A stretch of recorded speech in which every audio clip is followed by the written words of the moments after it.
monsters. Andrew Cunanan was born on August 31st, 1969, in National City, California. He was the son of Pete Dungao Cunanan and Marianne Shalachi. He was Filipino on his father's side, and his mother was Italian. Pete met Mary at the bar where she was working while he was serving in the military. Pete was deployed in the Vietnam War while Andrew was born. Andrew's birth was preceded by that of 3 siblings. Decades before the Maury show, Pete was doubtful about Andrew's status as his latest genetic franchisee. Peter would emphasize that he was the father of 3 children, not 4. It's not easy knowing that your mom had to mark in your dad's name on the tags of your Christmas gifts because he is convinced that he is not the father. It wasn't the first time Pete suspected Mary of playing rent-a-uterus. Andrew's sister Elena was also assumed by Pete to be the product of an extramarital affair. Mary always staunchly denied having cheated on Pete, but she admitted to weaponizing sex as part of the psychological warfare that plagued their marriage. She would frequently deny him sex unless he vowed to give her something in return. For example, she once promised him transactional sex to compel him to buy new furniture for the house. The promise of marital monogamy was distorted into in-house prostitution. Needless to say, dysfunction was baked into their marriage, and if you believe it was built to last, you just crossed the line that borders optimism and gullibility. With this as a background, Andrew's difficult birth was hardly welcome, with the profound and prolonged postpartum depression making a bad situation even worse. Baby Andrew was born into a domestic miasma of dysfunction. Whether married parents realize it or not, their children are keenly aware of the tension in their relationship, and it is keenly felt. Depending on the seismic impact of that tension, it can be devastating and traumatic. Just as he began to form long-term memories, Andrew Cunanan was aware that his father rejected him and that his parents weren't getting along. His birth had been a source of hardship for his mother. Her depression was so severe that at one point she had to be hospitalized. Pete raised Andrew on his own during this time. Despite his belief that Andrew was not his son, Pete and Andrew forged a bond during this time that would remain throughout the rest of Andrew's childhood. Andrew was not born into a home bursting at the seams with love. Psychiatrists predict a baleful future for the kind of person who grows up in this kind of atmosphere. If they don't become a violent criminal, there is likely to be a pattern of self-destruction, depression, and anxiety. When Andrew was 3 years old, Pete retired from the military. After playing the stock market and capitalizing on a master's degree, Pete elevated his family financially. Despite their acrimonious marriage, both mother and father were remembered as spoiling Andrew. When they moved to a better neighborhood, Andrew went to one of the best elementary schools in the district, that is, Sunnyside Elementary. Becoming a spree killer couldn't have had anything to do with the company he kept because his mother ensured that he did not hang out with 80s-era street toughs who wore fingerless gloves and brass knuckles. Still, there had to be some kind of nefarious influence on the boy. His mother was aware enough of their presence to be Andrew's morality umbrella, sheltering him from depravity. Pete encouraged Andrew to invest all his effort and personal resources in his schoolwork. He expected big things from his son.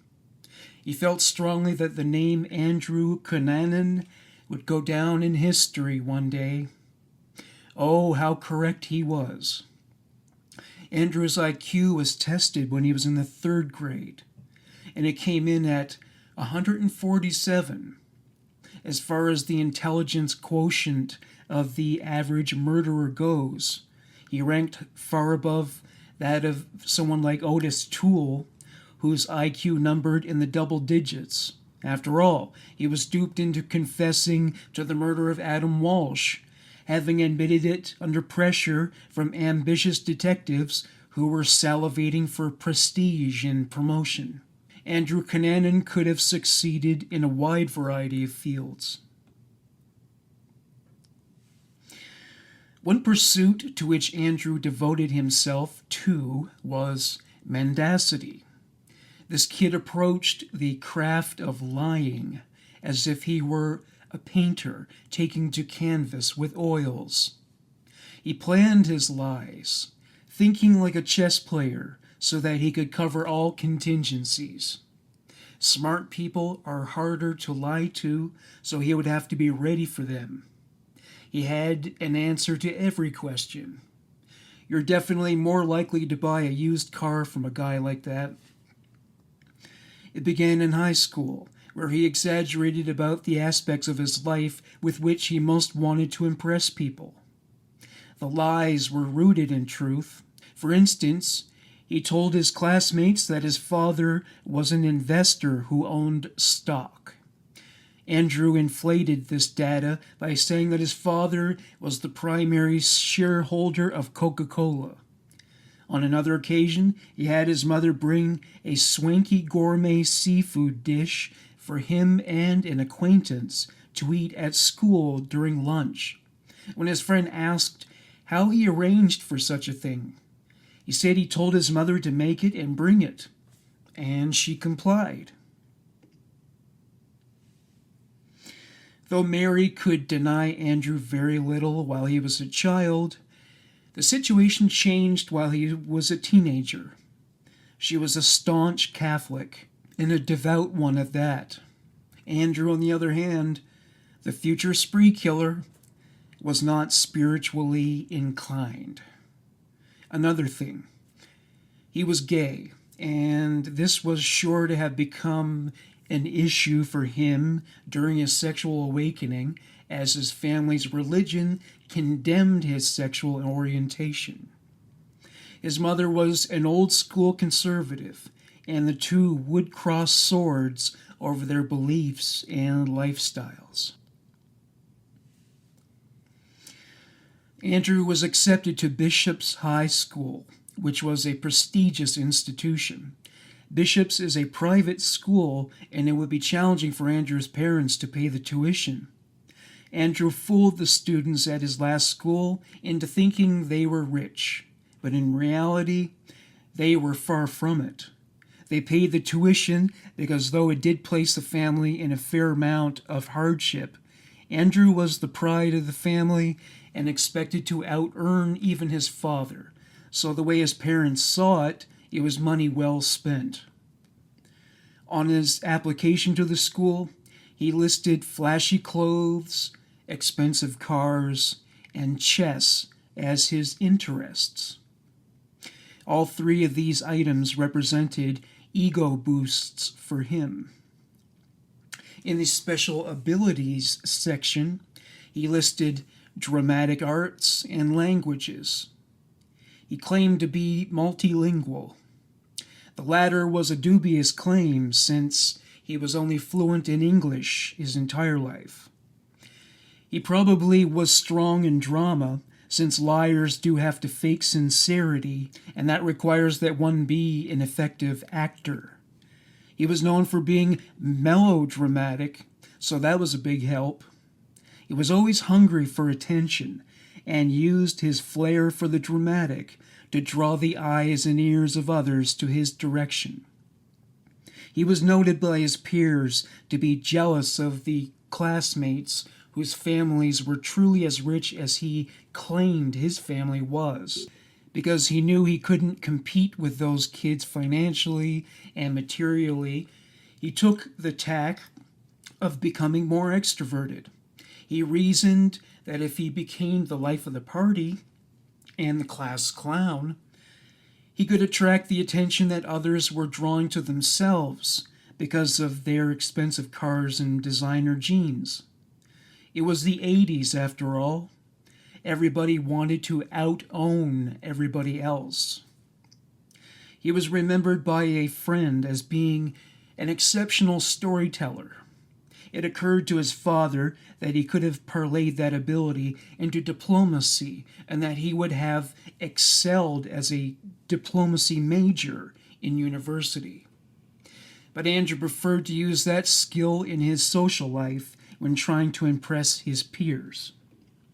The faculty at the bishop's school came to realize that Andrew wasn't quite the prodigy he may have claimed he was. He was an intellectual jack of all trades, but clearly a master of none.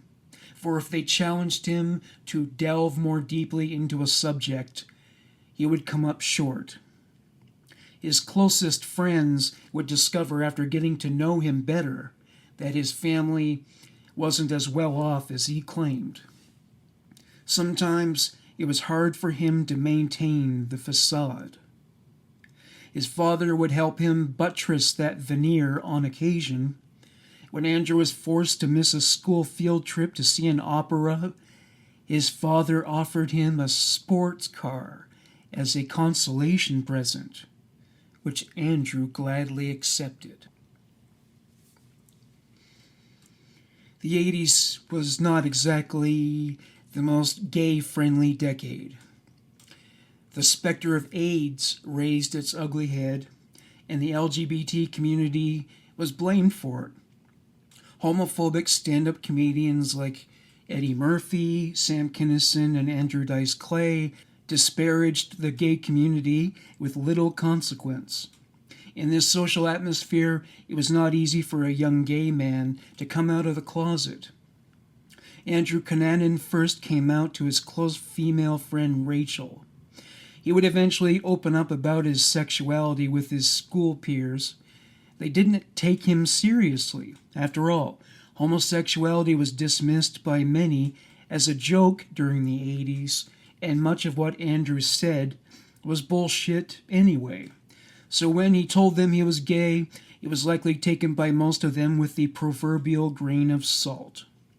Sometimes they came at him with homophobic remarks, but he had a rapier wit and usually had a comeback at the ready. Whether he was accepted or not, he at least appreciated that his sexual orientation was something that attracted more attention. Around the time Andrew graduated, he began hanging with a different crowd.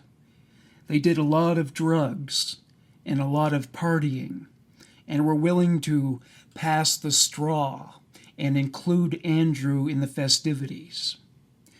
It was about that time when he began to date older men, and in the coming years he would make a habit of it. These men were characterized by his closest friends as sugar daddies. He didn't have a job, and these friends knew his family weren't as rich as he said they were, so the money for his ritzy material items had to be coming from somewhere. His passions certainly weren't directed at his schoolwork. His grade point average was too mediocre for him to go to the most elite schools, and he wouldn't settle for anything less than the best when it came to anything. So he just had no intentions of going to university for the time being. Things weren't exactly looking up on the domestic front. His father was caught committing securities fraud and fled to the Philippines to avoid prosecution.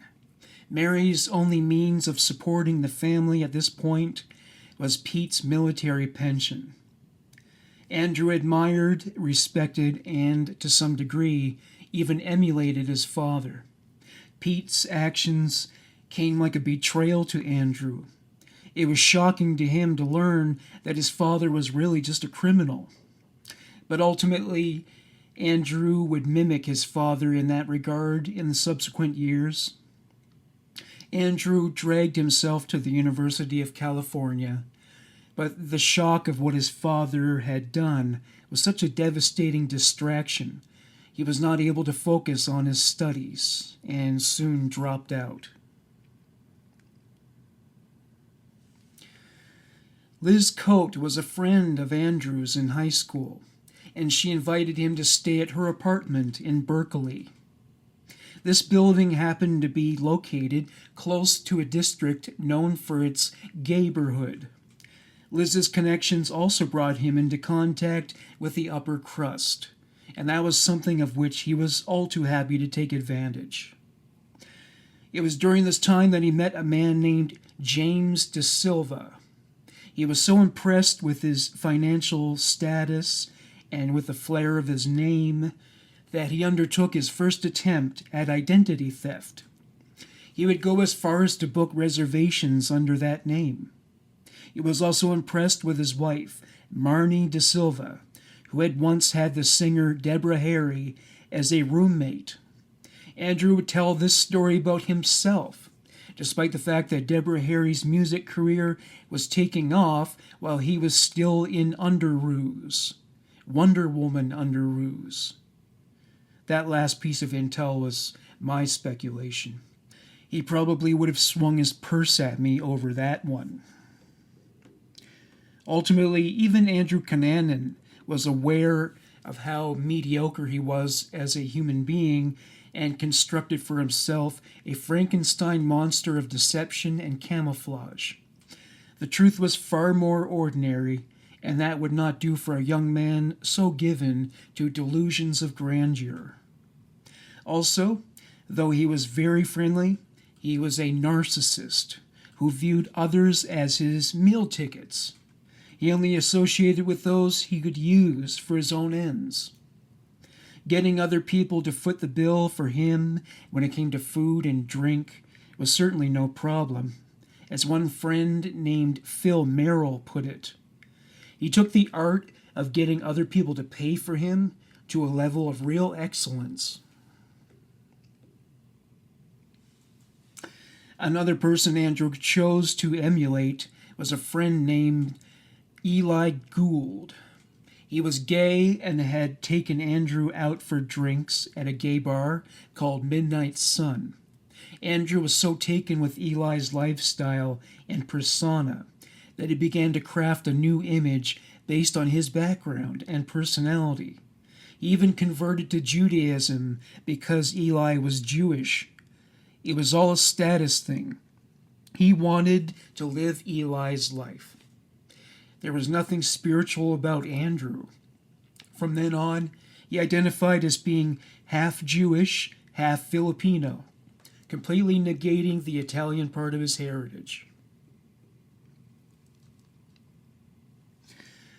The most high-status person Andrew Cunanan rubbed elbows with, albeit briefly and superficially, was the fashion designer Gianni Versace.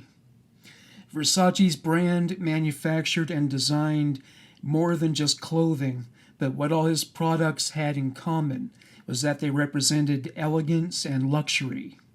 That's what Gianni's status and lifestyle represented to the Andrew Cunanans of the world. Just a man who had money coming out of his pores. Eli Gould was one person who knew for sure that Cunanan and Versace had met. Andrew walked right up to Gianni in a club and struck up a conversation. Liz and her fiancé moved to San Francisco, leaving Andrew without his own home. He couldn't afford to get his own place, so he moved back in with his mother. He went back to school and supported himself by working at a thrift store for 3 years. He didn't always get along with his mother. On one occasion, their altercation became so heated that he shoved her up against the wall, and it resulted in a dislocation of her shoulder. He demanded that she keep quiet about his role in the injury. When he was home, he had rules for his mother. She was not to speak above a mumble. She was to take the phone off the hook while he slept off his hangovers after nights of partying. Not only did Andrew wear the pants, but they were tightly cinched. Though Andrew eked out an existence based on living with his mother and working at a thrift store, he still sold himself to the men he met at gay bars as being a big shot. He joined a gay fraternity, not just because the preceding members were also gay, but because they came from the light sweater sleeves wrapped around my neck set that was so common among the yuppies. It was through this spate of networking that he met a man named Robbins Thompson. A lot of rich guys have a maternal surname as their given name, and that appeared to be the case with this aristocrat. Robbins was in the closet, and what a well-stocked closet it was soon to be. He majored in computer science, and we all know where that was heading. He planned on becoming an entrepreneur in some aspect of computing and appeared to have a bright future ahead of him. He was single and expected discretion from the men he dated. Andrew identified him as the perfect prospect for a future entanglement. Robbins was not as experienced and knowledgeable about the gay scene as Andrew. Indeed, he would need a guide to teach him what words like twink and butch mean. Though there was some sexual intimacy between Thompson and Cunanan, they eventually joined forces as they descended upon the gay scene of San Diego to become the wingman of the other. They both wanted to link up with older gay men who had money, lots of it.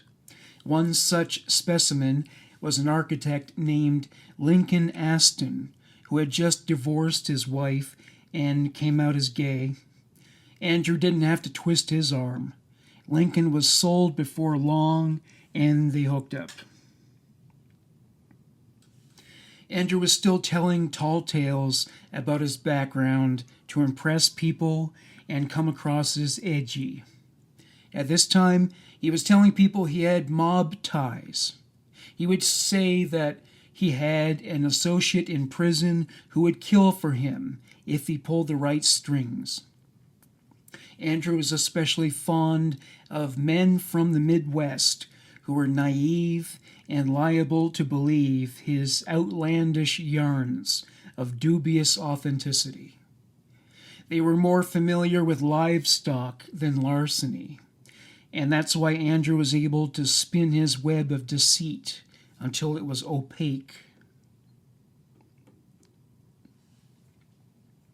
Though Andrew would not have categorized himself as such, he had essentially become an escort. He made enough money that he dropped out of college and serviced many of the area's wealthier gay men. He didn't tell his mother, which was why she was baffled to find that his closet was suddenly filled to the rafters with expensive designer clothes. Around this time, he frequently sold people on the notion that he was a friend of Johnny Versace, and they often had lunch together, with both claims based in mendacity and exaggeration. Like many celebrities, Versace met thousands of people every year, and many of them would see him more than once and remind him of the previous occasion. Out of courtesy, he would nod in agreement and even claim to recall their time together with some nostalgic affection. The truth was, he seldom remembered most of these people.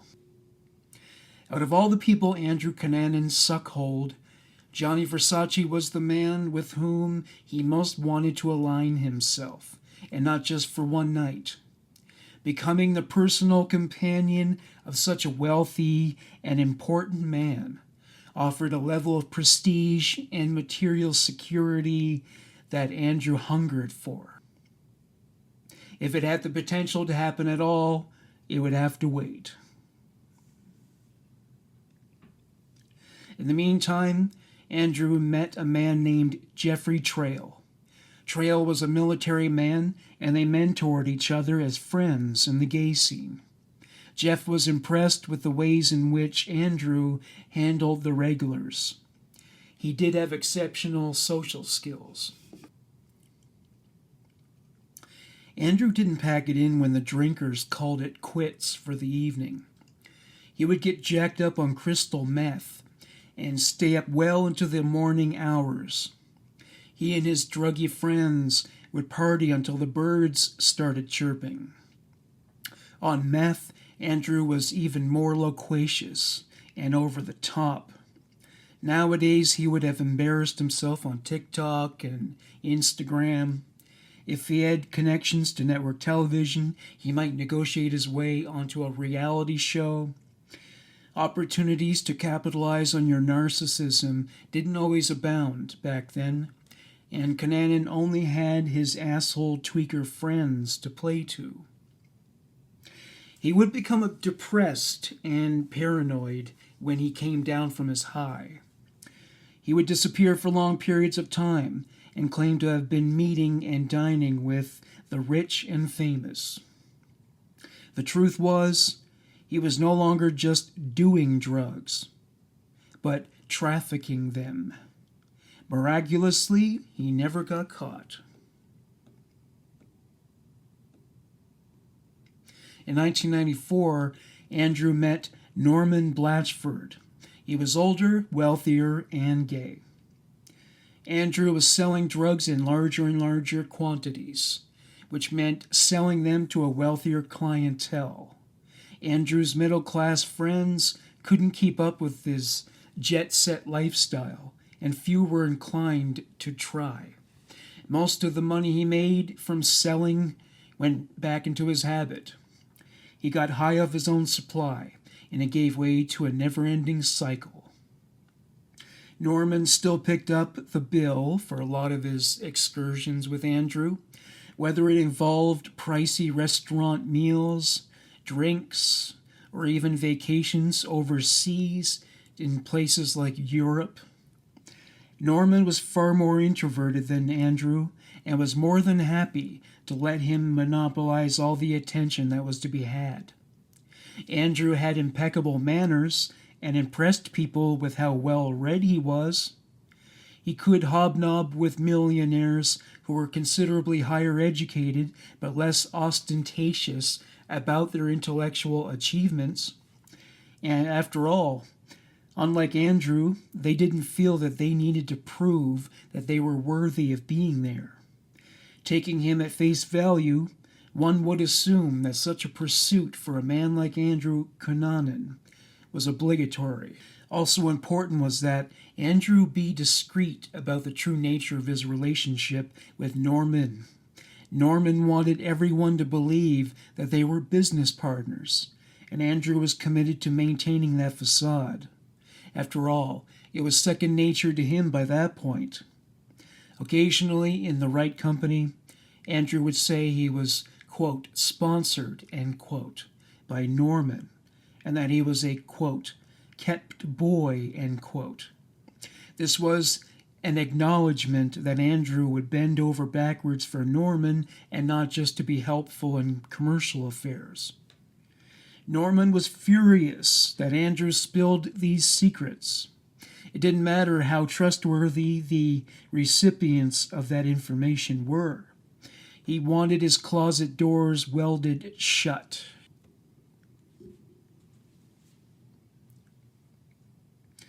In fall of 1995, Andrew and Norman were taking a break from each other, likely much needed in Norman's case.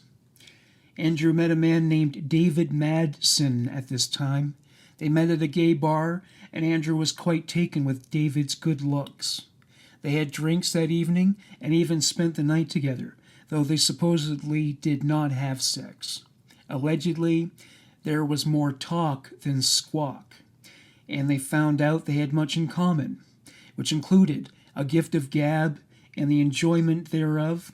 Some people felt Andrew should just shut the fuck up, especially when he was on drugs, but not David. It seemed as though these men were soulmates. That would have been all good if it weren't for the fact that Norman was still a factor in Andrew's life. Andrew had to figure out a way to incorporate David into his life without Norman finding out.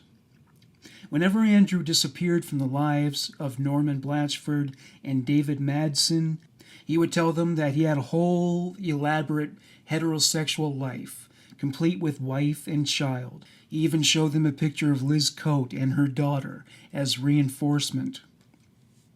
He also told them he was careful about phone calls and other forms of correspondence because he came from a wealthy family and they were always trying to steal his money. At other times, Andrew placated David with expensive presents and bought his silence with those items. Andrew developed first a curiosity and then a passion for BDSM.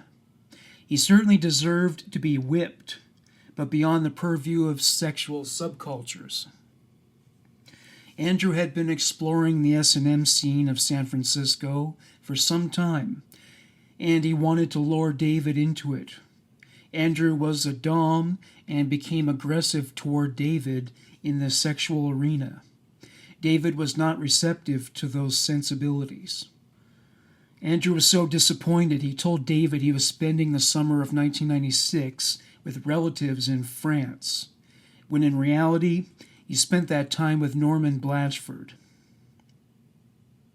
Andrew was not worth the hassle, and David broke his ties to him. Andrew ended his relations with Norman, so now he was a free agent.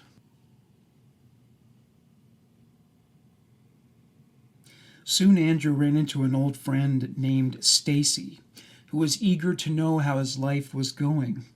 A rarity for him, he could not lie to this woman, and he cried his way through the truth, confiding to her about how lonely and wretched his existence was. He was single, addicted, and likely broke. Nobody would have wanted to be Andrew Cunanan at that juncture, including him. He had gained a little bit of weight, so he couldn't even bear to look at what he had become physically. David had little to no interest in welcoming Andrew back into his life. David was too good-looking to have to settle for a guy like Andrew Cunanan anyway. Even if he had been hung like a camshaft, he just wasn't worth all the bullshit he put David through. If he hadn't been aware of what a piece of shit he was, he wouldn't have lied so much. Too much drama and too many lies. But after David broke up with Andrew, his assumption that he would never see him again couldn't have been more wrong.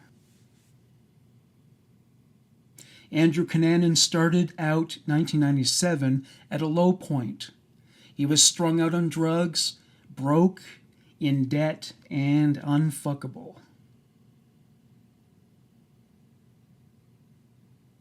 Andrew went to Minneapolis after having a final dinner with friends in California, which they, of course, paid for. It was in Minneapolis where Jeff Trail lived, and Andrew somehow managed to persuade him to pick him up at the airport. It was Andrew's magic power to be able to convince others to part with their money and resources. Though they had a nice reunion and talked for a while, Jeff knew better than to get back together with Andrew. Jeff did give him permission to stay at his apartment, in his absence, that is. He told him he would leave a key under the mat. Andrew helped himself to Jeff's gun upon leaving.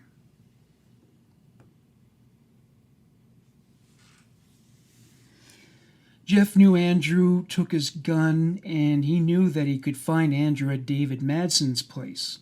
He knew where David's place was located, so he went there. Jeff walked in on Andrew as he was striking David with a hammer. As he did so, he cracked his skull and smashed him in the face. Soon David would be as ugly as Andrew. David fell to the floor and did not rise. Many wondered why Jeff didn't intervene, and some even wondered if he might have been an accomplice. chalking it up to the power Andrew had over some people. David's corpse was wrapped in a large living room rug. John Hackett was Jeff's boyfriend, and the two made a date for that evening. They were to meet up at one of the area's gay bars. When Jeff didn't turn up, John went to his apartment and slept overnight. The next day, Jeff had still not shown up, so John started calling up hospitals and jails. There was still no sign of him. Unbeknownst to John, Jeff was rolled up into a carpet like a cigar in David Madson's apartment.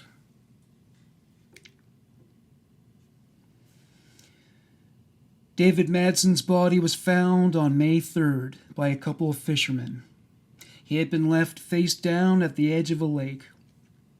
He had been shot in the face and chest. One of the bullets took out an eye. The decomposition process was in its earliest stages, so he had been dropped off quite recently. Jeff was officially dismissed as a suspect in the murder of David Madson. Andrew Cunanan was now the only suspect. Finding him would not be easy. He had been using other people's identities for years and made it quite easy to resume the practice. Even Norman Blatchford, who spent a lot of time with Andrew, didn't know him any better than anybody else.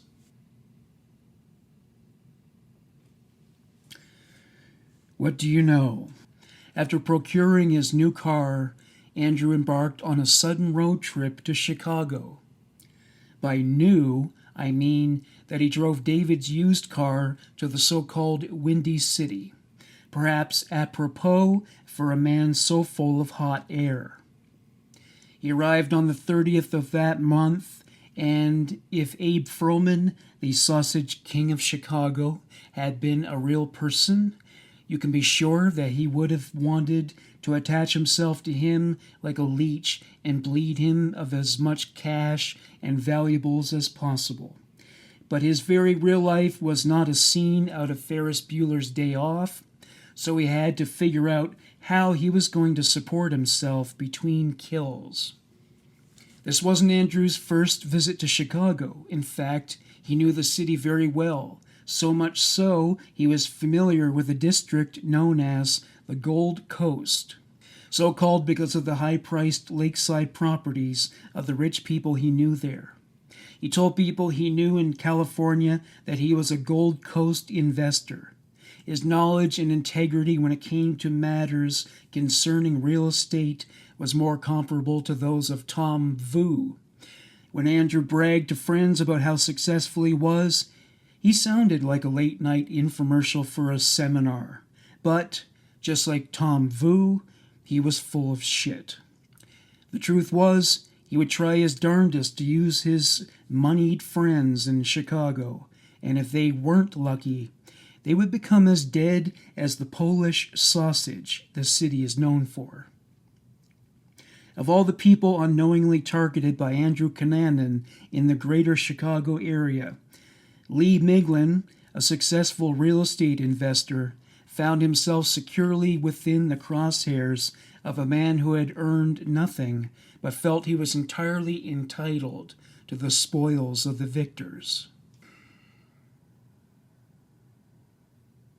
May 4th. Marilyn Miglin was Lee's wife, and they arranged a rendezvous. She showed up at the residence of a man named Steve Byer. She was hysterical, shouting, "Something's wrong." Marilyn had just returned from an excursion to Canada, and Lee stood her up when she waited to be picked up at the airport. He was a reliable man, and it was not like him to just leave her holding the bag. She took a taxi home, and when she did not find him there, she really began to worry. He wasn't home, but someone had been, for the entire house was in a state of disarray. Furniture was overturned, drawers were pulled out, and their contents scattered about. Steve Byer was with Marilyn as they drank in the scene. A half-eaten carton of ice cream was smeared here and there. In the bathroom, there was beard stubble in the sink. The hair was black. This was significant because Lee's hair was Santa Claus white. Lee also preferred to be clean-shaven, so this stubble was too long to be his. This was the sloppiest criminal ever. Did he know nothing of the FBI's DNA diagnostic tools? Lee's clothes were strewn all around the master bedroom. The only thing that made sense about the state the house was left in was that the Lexus was stolen. Otherwise, it wouldn't have been possible to discern what the intruder wanted, other than a comfortable place to go about his daily grooming rituals. Marilyn imagined the worst of Lee's fate. For all she knew, he may have been dead, and his corpse placed in the trunk of the Lexus. Marilyn began to pace back and forth, repeating like a mantra, "I know he's dead. I know he's dead. I know he's dead." Lee did turn out to be dead, but he wasn't found in the Lexus. He was found in a parking garage underneath a Jeep.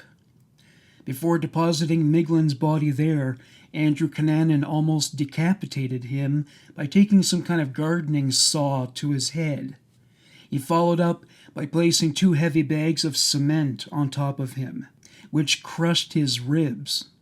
Why this was done after the man's head was nearly torn off is anybody's guess.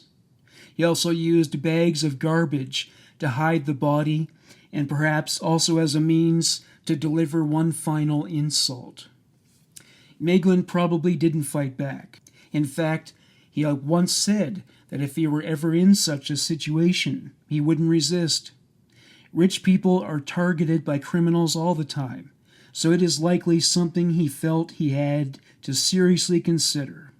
He felt his life was more valuable than some material items he might have around that could have been easily replaced, save for family heirlooms.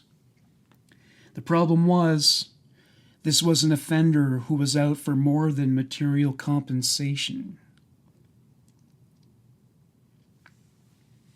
The first clue investigators had to go on with this crime, aside from the facial hair in the sink, was the way in which Miglin was bound.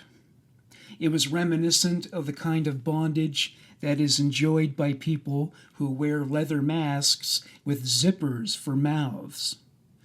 There was cloth wrapped around Lee's face in such a way that led a detective to declare this was not a gangland hit. Investigators deduced that the Jeep stolen from Minnesota was used to conceal the body of Lee Miglin, and now Andrew Cunanan was the prime suspect in 3 murders.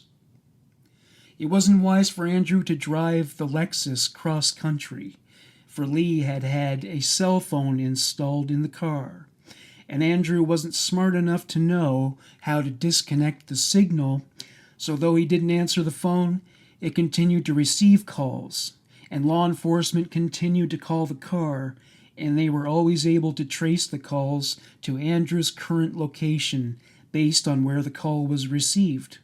He wasn't as easy to recognize. He had not only put on a lot of weight, but drug use altered his epidermis, so he wasn't as recognizable based on his earlier photos. Andrew drove further east.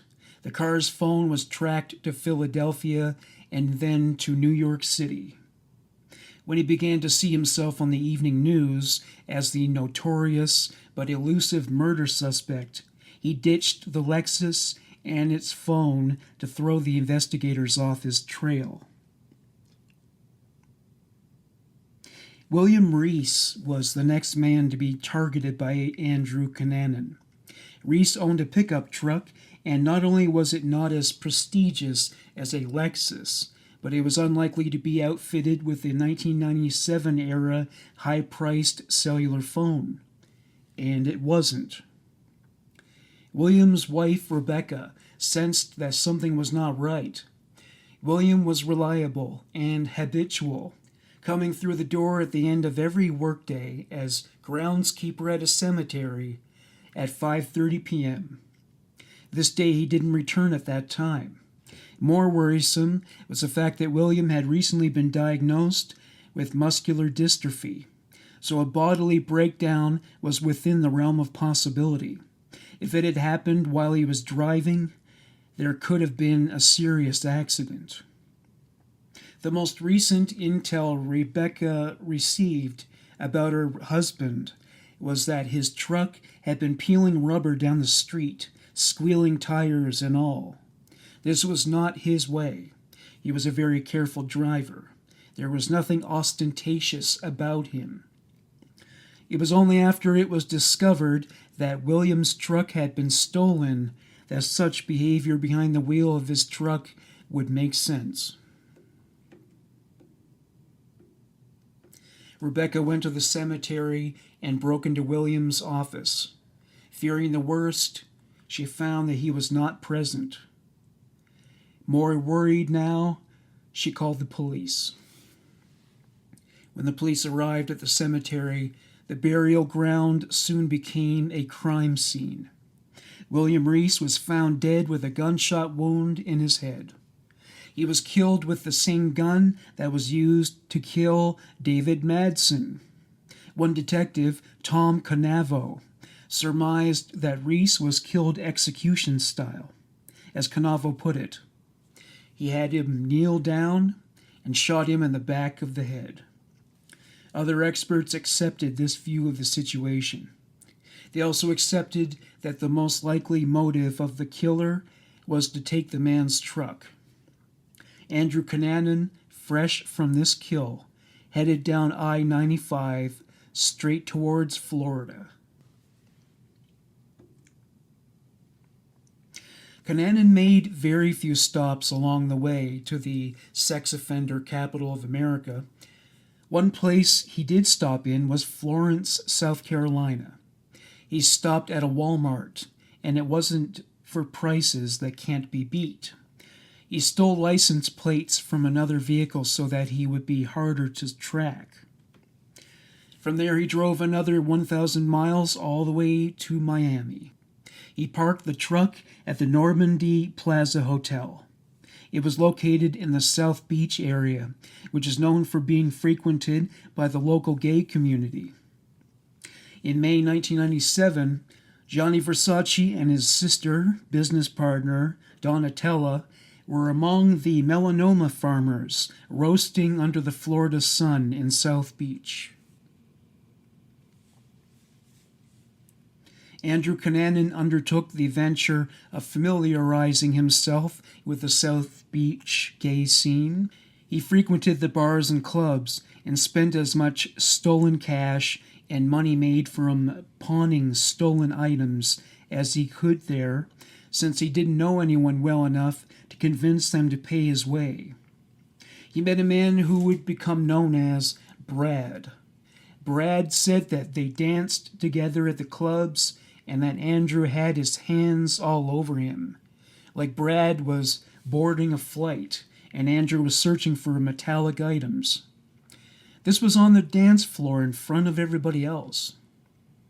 More astonishing to Brad was that Andrew openly admitted to being a murderer.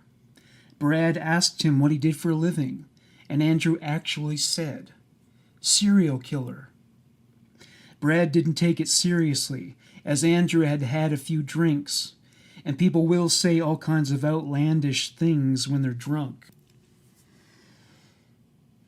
July 15th, 1997. Gianni Versace returned from an excursion from one of his favorite local haunts, the News Cafe. He went there to buy all his favorite magazines and have a coffee. If you're going to be a fashion magnet, you have to keep up to date on what's trendy and hip when it comes to apparel, and reading the newspapers and fashion magazines kept him abreast of what was happening in the world of fashion. He normally had a companion do this shopping, but for some reason Johnny decided to make the trip himself this day. While returning to his house, he was accosted by Andrew Cunanan. Cunanan walked briskly up to Versace and shot him in the back of the head. The brain that had created so much was destroyed by a man who could do nothing but lie, steal, appropriate, and kill. This murder was witnessed by none other than Antonio D'Amico, who was Gianni Versace's boyfriend and the man who normally purchased his periodicals for him. Andrew saw D'Amico coming, and he pointed the gun at him before thinking better of it and fleeing the scene. Antonio rushed over to Versace's side to see if there was something he could do to save him. But given the manner in which he was dispatched, it was impossible. Nobody could survive an attack like that. It was miracle proof. Andrew Cunanan was not exactly a nobody at this point, but he was certainly small potatoes compared to Versace, whose funeral was attended by such luminaries in the world of celebrity, like Elton John, who was consoled by Diana, Princess of Wales, as they grieved among many others of their ilk.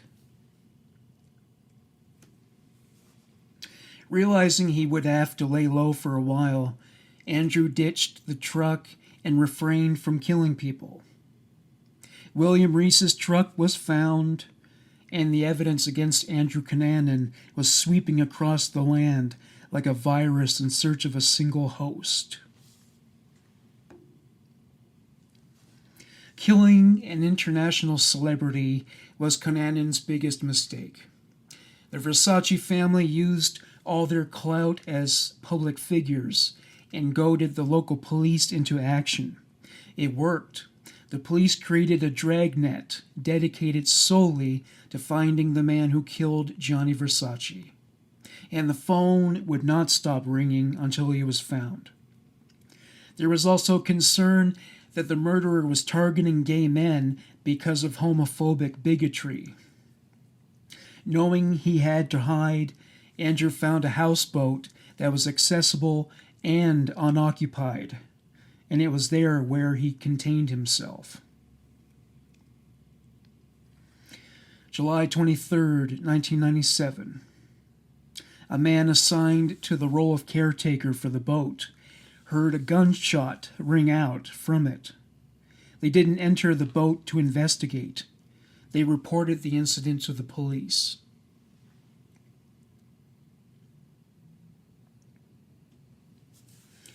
When the police entered the boat to ascertain the source of the gunshot, they found the lifeless body of Andrew Cunanan, having been dispatched via suicide with the same gun he used to kill others. Having relieved the world of his presence, but also denying the victim's loved ones the right to see justice served. There's nothing about Andrew Cunanan's death I can add that is more poetic or articulate than the human race lost another piece of shit. His victims were givers, on the micro and the macro. Andrew Cunanan was a taker and a thief. He contributed nothing but hardship and grief for the loved ones of the victims. Fuck that guy. Before I go, I'm going to leave you a clip from one of the Tom Vu seminar infomercials. Not everyone is fortunate enough to know my techniques of how to make a lot of money.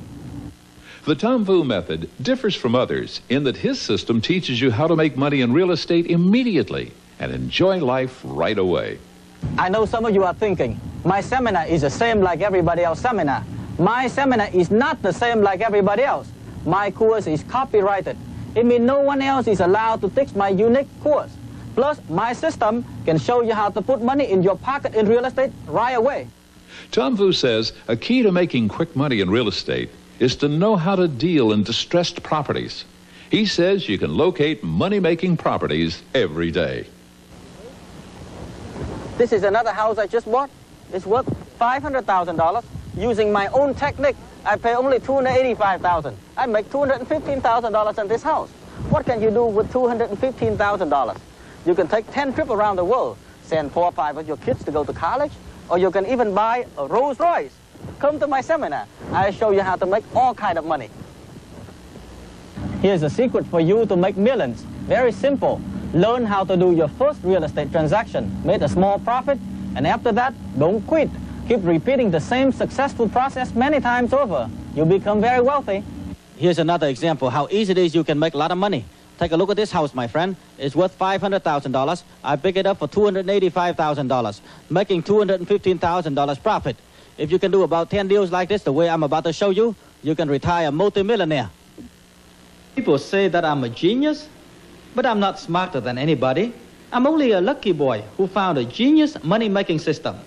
In the last 5 years, many of my seminar students have applied my system and also make a lot of money. Let me take you to an actual real estate closing where you will see one of my students apply my technique, about to walk away with a nice check profit.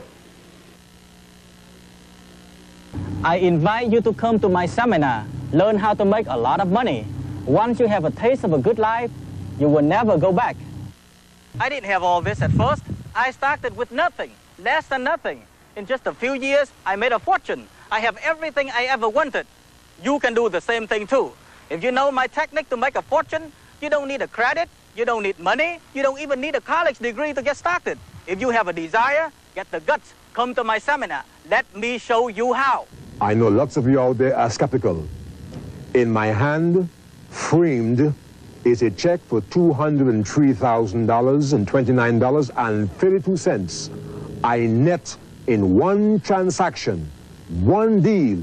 This is a net check. I know after watching me and my student making a lot of money, you got excited and you want to go to my seminar to learn how to make millions yourself. And a lot of your friends will tell you, don't come to the seminar, it's a get-rich-quick plan. But tell them, it is a get-rich-quick plan because life is too short to get rich slow. If someone trying to discourage you, my friend, take a look at them from head to toe. If they are nothing, stay away from them. You want to learn from success, not failure. You see these checks in my hands? You know I did it. The fact is, lots of people are making money all over the country, starting with nothing.